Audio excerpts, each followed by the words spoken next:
Maqaan keessan eenyudha? Eessarraa dhuftanii? Maqaan kiyya Haannaan jedhama. Asuma Adaamarraan dhufe. Maaltu sii ta'e lafa kanatti maal dhugaa ba'uu barbaadda? Ani du'eetan ka'e jechuu danda'ama. Mee nama waaqa akkanatti nama bareechuu kanaaf yeroo tokko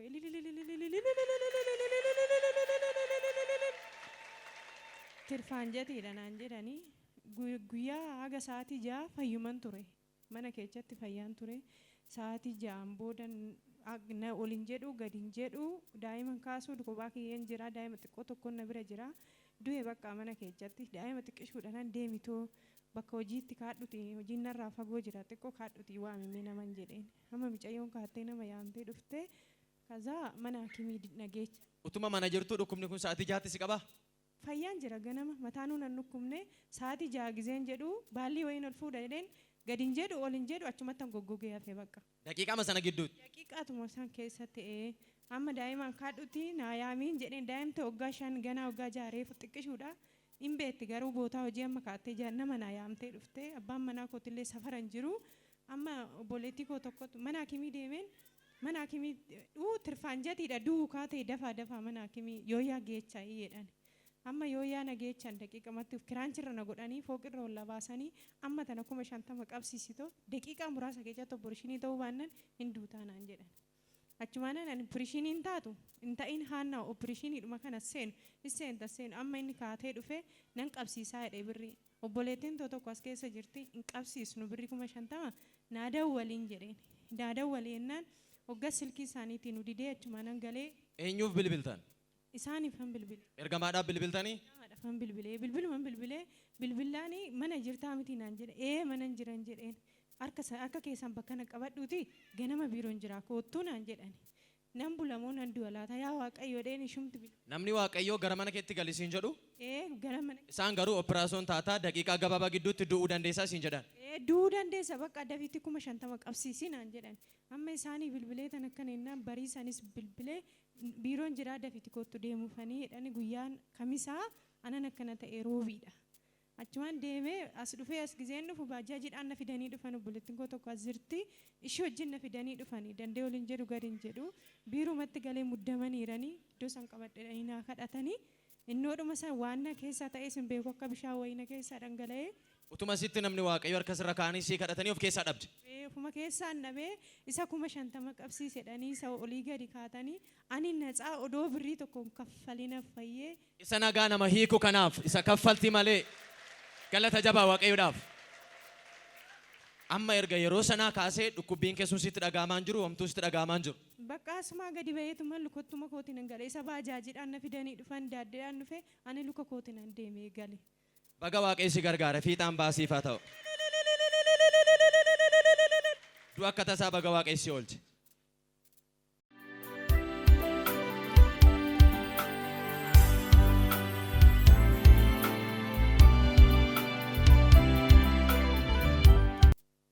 Maqaan keessan eenyudha? Eessarraa dhuftanii?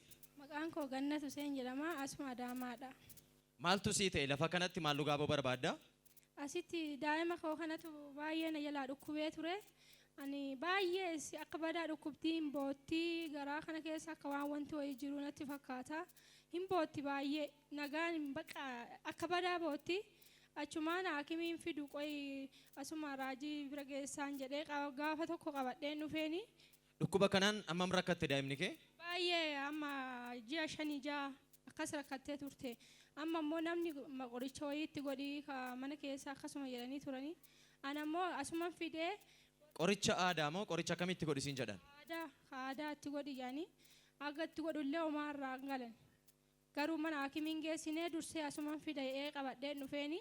Warri dhukkuba isin dhukkuba as ba'aa jedhanii qabadheen dhufeeni. Raajiin naa kadhatanii asumatti jilbiifannee nullee hundumaa kennaan kadhannee kunoo galata isaa kunoo asiin hagana geettee waggaa 4 naa geetteetti waaqayyoon naa galateeffadhaa isa du'a nama oolchu. Erga gaafa iddoo kanatti kadhatamee fi dhukkubni kaleessa itti deddeebi'ee rakkisu ishee argachuu hin dandeenye nagaadha? Gaafa tokko dhukkubsattee hin beektu. Baga waaqayyo si gargaare fiixaan baasiif haa ta'u nagaan dhaqe.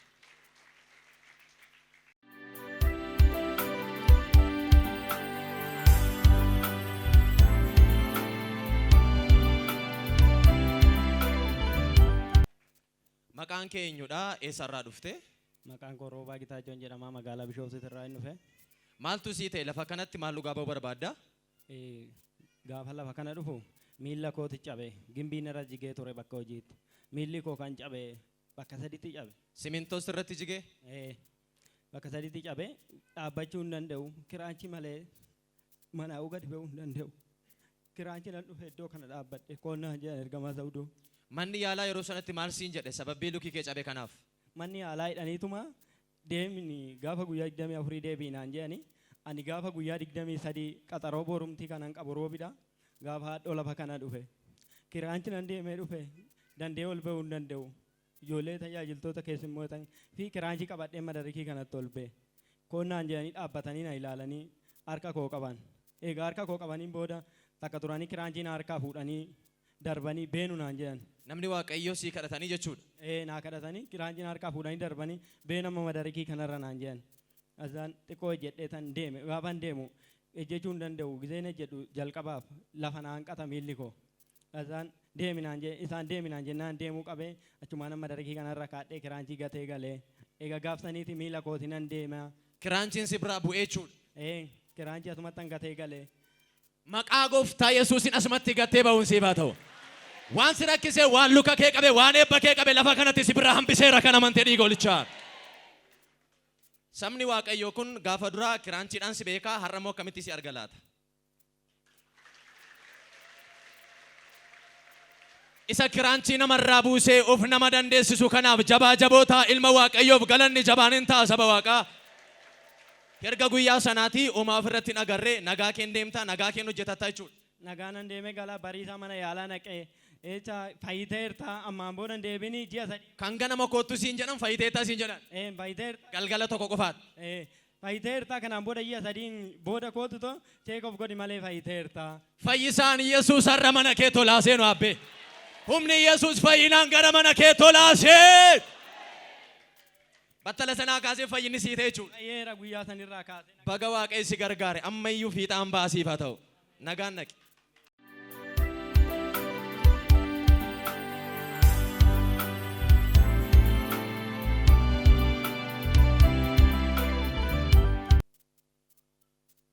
Maqaan keenyudha eessarraa dhufte? Firiyootiin jedhama asuma Adaamaarraa hin dhufe. Maaltu sii ta'e lafa kanatti maal dhugaa ba'uu barbaadde?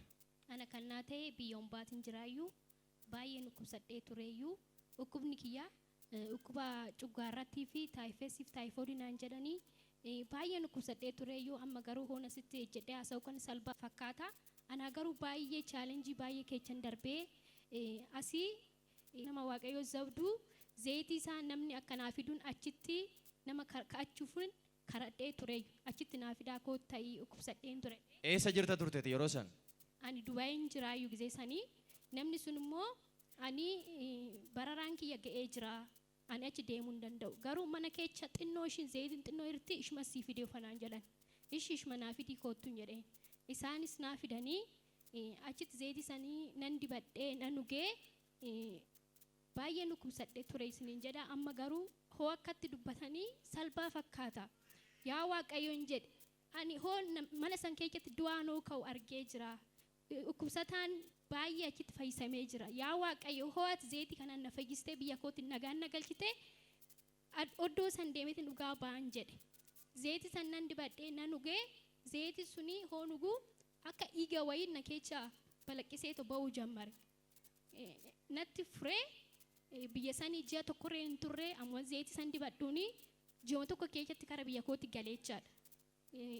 Biyya koo nan galee natti furee nan dhufee mana yaalaa hundeeme asitti sufeeti mana yaalaa of laaluun barbaade qorichi isaan naa kennan sun na guba cirraashuma cuggaarra kee nyaata nyaadhu hoo nyaadhe hin baa qorichi isaan hoo fudhadhe qorichi sun cuggaarra koo na gubaa ammas immoo as nan dhufee asitti dhufanii matumarra harka isaanii matumarra na godhanii bakka ani fayyee jira qoricha kanas nan hiisan jedhee qoricha naa kennu isanis nan hiisee nan fayyee amma nagaan kinooyi ufeetan dhugaa ba'ee nagaa kootii. Baga Waaqayyo si gargaare galateeffadhaa fi Waaqayyoon amma fayyaa guutuu sitti dhaga'ama jechuudha. Uumaan fayyaa kooti baay'ee nagaa kootii dhukkubni sunis narraa hin ejjete qoricha isanis nan hiisee amma kinoo nagaa kootii Waaqayyoof na galateeffadhaa. Baga Waaqayyo si gargaare fiixaan baasiif haa ta'u.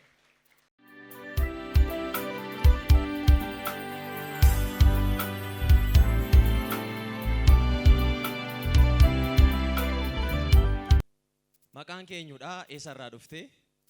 Ani maqaan koo Caaltuun jedhama kan inni dhufe Wallagga Lixaadha. Addanan jiraadha waldaadhuma kana keessan tajaajila miseensa addanaati jechuudha.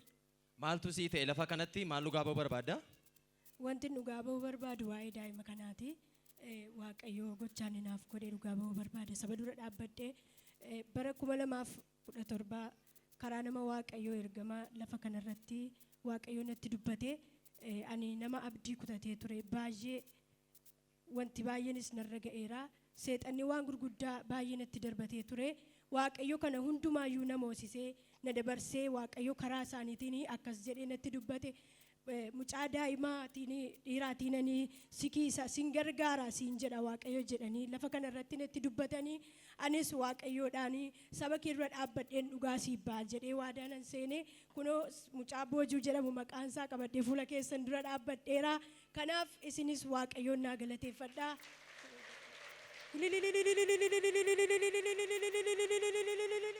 Daa'ima kana utuun argatiin dura maaltu sirratti gaggeeffamaa ture? Isa dhumarratti Waaqayyo maaliif nan sikiisa siin jedhe?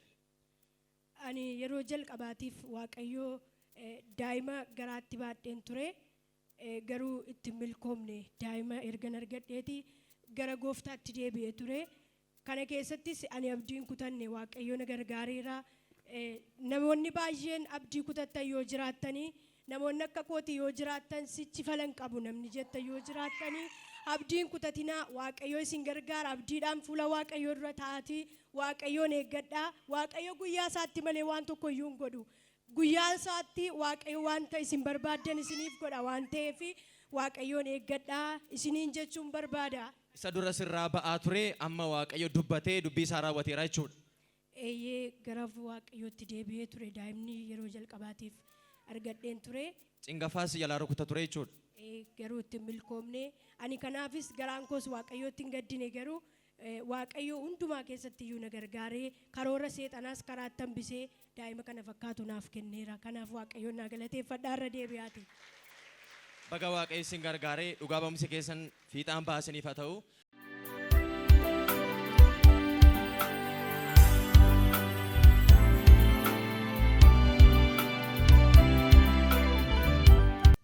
Maqaan keenyudha eessarraa dhufte?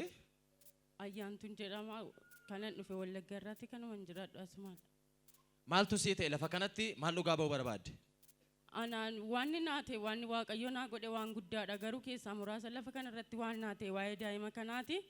Daa'ima kana yeroo madhalatti jalqabee akka malee dhukkubaa ji'a tungahin torban tungahin fuudheen hospitaalatti deddeebi'aa guyyaa tokko gara lafa kanaan fidee akka malee dhukkubaayyuu taraanas baay'eedha waan ta'eef ergamaan faan kadhatuyyuu maaluu harkumaan naa tuqaa baay'ee na jalaa dhukkubaan jedhe. Manni yaalaa maal jedhe isa dura daa'imni kee gaafa dhukkubsattu akkam ishee godha ture? Daa'imni ol deebisaa hin teessisalleedha yeroo tokko immoo namnumti muluu ishee kun madaa'ee uffatatti uwwisuu hin danda'u akka kanatti qullaa ishee baadhee mana keessa ta'a gara lafa kanaa gaafan dhufu harkaan tuqanii lammata madaa'u dhiiga isaa keessa dhokseera naan jedhani akkuma isaan jedhan Iyyasuus Kiristoos erga gaafa sana madaa ishee sirraa urgufame dhukkuban qabdu nagaadhaa sabni Waaqayyoon naa galateeffadha. Dura qaama isheetu madaa'a ishee rakkisaa amma garuu erga namni Waaqayyoo kadhatanii fi dhukkubni sun ishee irraa dhaabbatee madaanis irraa citee jechuudha. Madaanis irraa citee miila isheen illee deemuu hin dandeessu turte namoonni waan baay'aasoo erga gaafa sanaa miila isheen illee hin deemte akkuma daa'ima kan anis immoo miila isheen hin deemtu bakka paralaayizdii taati jedhee yaaddaa ture erga gaafa lafa kana dhuftee garuu akkuma daa'ima kaanii miila isheenis hin deemti Waaqayyo akka hin galataaf lafa kanarra dhaabbadhu na godheera. Qabii deemi sabni haa ilaalu.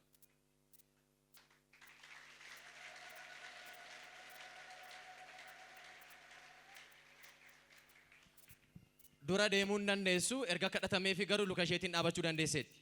Miila isheen deemtee dhaabachuu dandeesseetti. Isa luka namaa jabeessuuf galanni guddaan hin ta'a Waaqayyoodhaaf baga Waaqayyo si gargaare nagaa Waaqayyo naqe.